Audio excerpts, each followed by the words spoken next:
Hey, how's it going, everyone? We're just gonna go over some of the post-Lantern Rite dialogues.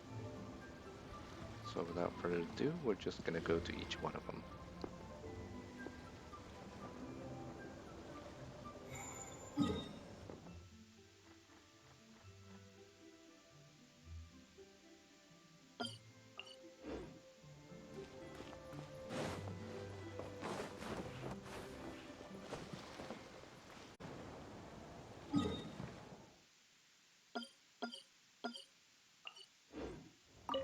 Okay, now I need to get a move on and write my next song. Listen to you. You only just fulfilled one lifetime dream. Are you really thinking about your next goal already? Don't try to tell me you ain't the same way. I bet you've already thought up a name for your next opera, haven't you? You know me too well, Xinyan. The Adeptus Seeking Voyage. How does that sound? Oh, man! Yeah, I can already picture it. I've also got just the finishing line for it. I'll close with, "And the celestial melody echoed through the clouds forevermore."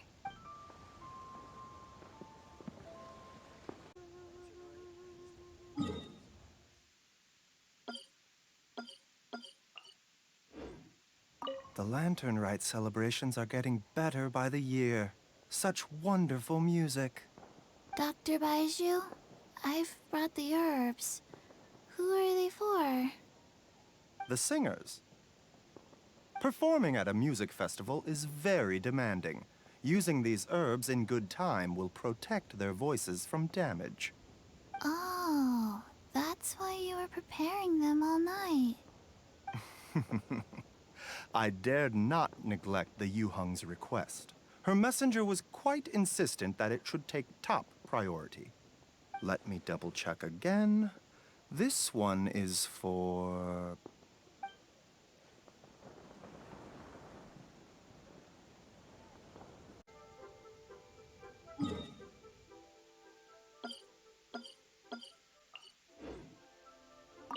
Hey, don't tell me you called me over for just a game of chess.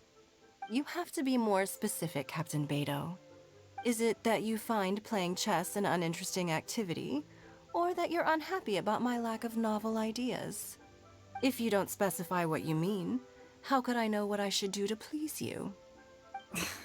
Of course.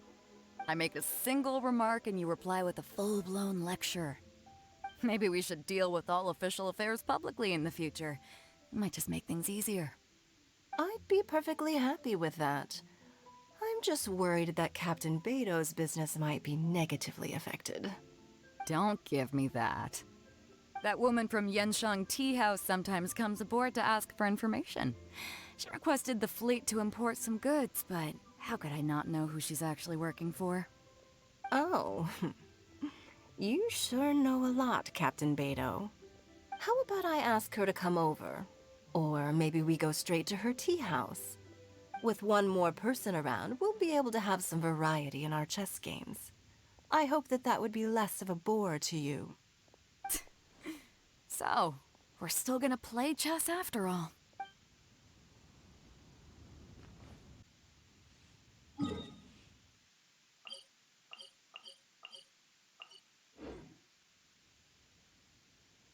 The vegetables are fresh, and there are enough wheats and grains stocked up. I'll pass on the seafood. Oh, it's you. We meet again. Surprised to see me here? It's the director's orders. Xiangling worked all day and night at the restaurant during the festival and didn't get to have any time to enjoy the festivities. The director sent me here to help out in the kitchen so that Xiangling will have some time to herself.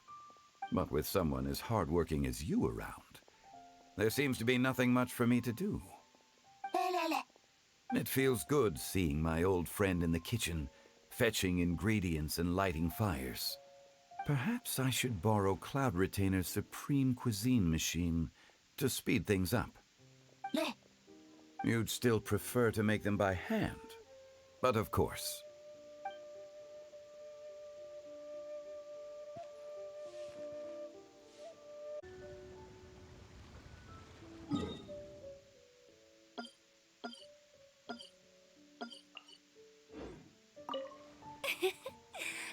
Xingqiu, you have to be honest.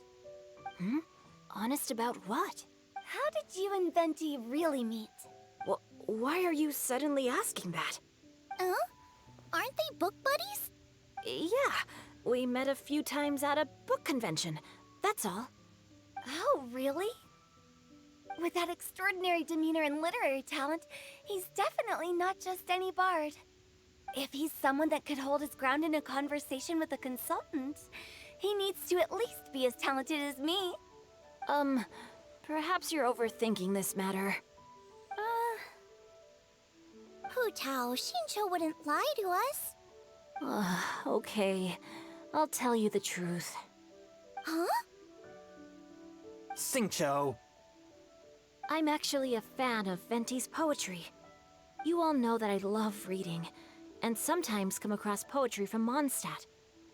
Among those works, I admire the ones penned by Venti the most. Just as Hu Tao said, his artistry is the reflection of his personality, remarkable grace and exceptional literary talent. I guess Venti didn't tell you the whole truth back at the restaurant, because he didn't want to embarrass me in front of everyone. He's such a considerate person.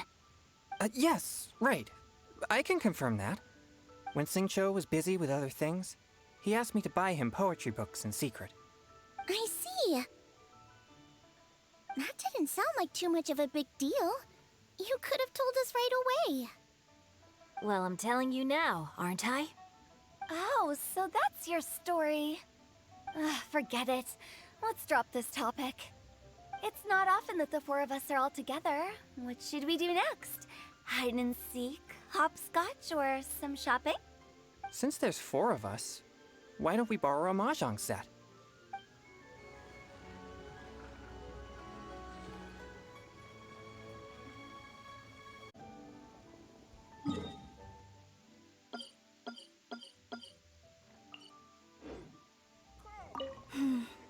Granny, you play so beautifully. Do you think you could teach me? Oh, child, you simply never stop, do you? This festival is a rare chance to rest and relax. But here you are pestering me to teach you this, that, and the other. Don't worry, Granny. I'm a fast learner. And anyway, the sooner I start learning, the sooner we'll be able to perform a duet together. A musical duo is only as good as its weakest link. So you gotta teach me all your secrets, okay? All right. Well, you can start by making me some more tea and leaving it to cool on the side. Sure, Granny.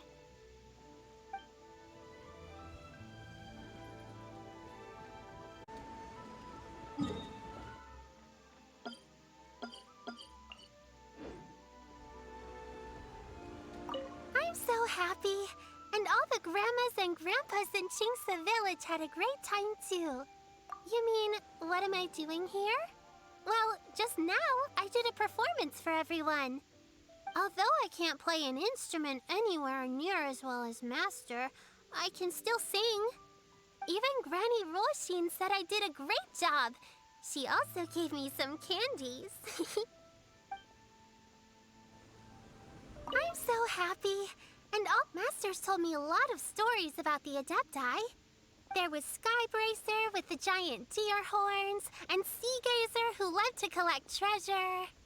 Sometimes Master talks and talks for a long time, until her voice starts to sound sad. But then she always breaks into a smile again, and tells me all of the things each of them loved best about Liyue. I love everything about Liyue.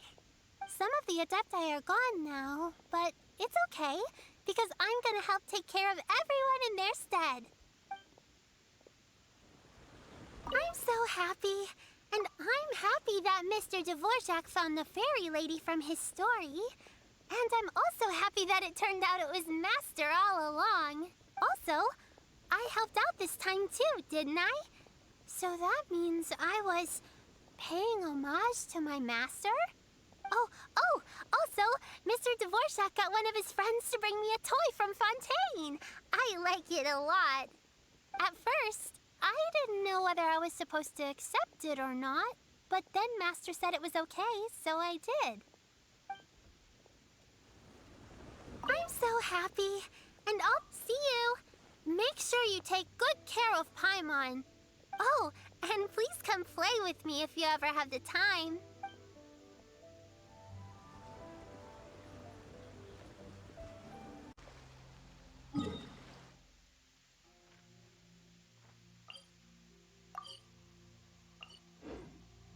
This is such a cool ship! Facing the sea breeze and gazing out at the soaring seagulls makes me want to sing out loud.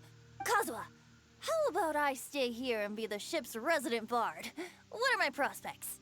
With your level of artistic finesse, I'm sure nothing will go wrong. But I'm afraid the sailors aboard are not the most versed in the arts. They probably wouldn't understand the deeper meaning your poetry holds. You can't say that for sure. Poetry is spur-of-the-moment creations. Anyone viewing the same sights and experiencing the same atmosphere would surely understand. There's a port in Mondstadt too, but I rarely get the chance to board any of the ships. Speaking of ships, everything's perfect about this one, except... Kazuha, could you tell your captain that my height says nothing of my age? I'm way past drinking age. How often does one get to enjoy a seafood feast on a ship? It'll be a real shame if there isn't anything stronger to enhance the food. Pretty please? There's not much I can do about that. It's not because Captain Beto's not on the ship right now, but because there's no room for negotiation on this matter. Even I have to sit in the no-drinking zone every time.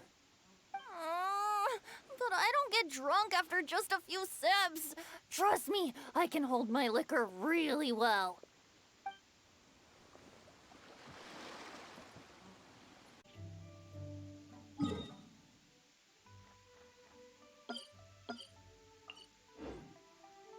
Yen Xiao just came up here with some almond tofu, but I haven't finished everything Xiangling gave me yet. You should try some too. I'm not as experienced in tasting mortal food as you, and I couldn't tell the difference. There must be many different stories to tell of the hustle and bustle of the mortal world, too. You can tell me. I will listen.